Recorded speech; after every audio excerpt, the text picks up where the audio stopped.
آج کا انسان در بدر بھٹک رہا ہے، جگہ جگہ دھکے کھا رہا ہے، اپنی خواہشات کو حاصل کرنے کے لیے کچھ بھی کرنے کو تیار ہے۔ بے یقینی کے اس عالم میں انسان مارا مارا پھرتا ہے، اور اکثر لوگ اسی بے یقینی اور مایوسی میں غلط کام بھی کر دیتے ہیں۔ رزق کا وعدہ اللہ تعالیٰ نے خود کیا ہے، لیکن انسان پھر بھی اچھے سے اچھے کی تلاش میں خود کو ہلکان کرتا ہے اور اپنے نفس کی خواہشات پہ عمل کرتا ہے۔ چوری کرنا، ڈاکے ڈالنا، کرپشن کرنا، یہ ایسی چیزیں ہیں جو انسان اپنی خواہشات کو پورا کرنے کے لیے کرتا ہے۔ انسان اپنے نفس کی تسکین کے لیے سب کچھ کرتا ہے، اگر نہیں کرتا تو صبر نہیں کرتا۔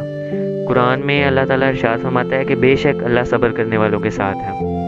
انسان اگر نہیں کرتا تو اپنی محنت پر یقین نہیں کرتا، اگر نہیں کرتا تو اللہ پہ بھروسہ نہیں کرتا، اس کی ذات پہ یقین نہیں رکھتا کہ وہ خالق و مالک ہے۔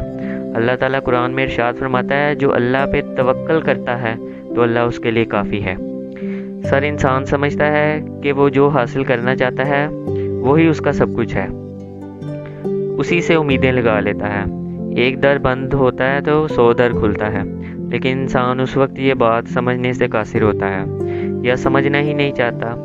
وہ یہ نہیں جانتا کہ جسے وہ حاصل نہیں کر پایا، اللہ نے اس کے لیے کچھ اس سے بھی زیادہ بہتر اس کے لیے رکھا ہوا ہے۔ اس پہ یقین تو کر کے دیکھیں، اس پہ توکل رکھیں، وہ اپنے بندے کو کبھی بھی اکیلا نہیں چھوڑتا۔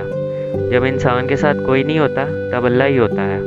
اس ذات پہ توکل کرنا سیکھیے، وہ کبھی بھی آپ کو مایوس نہیں کرے گا۔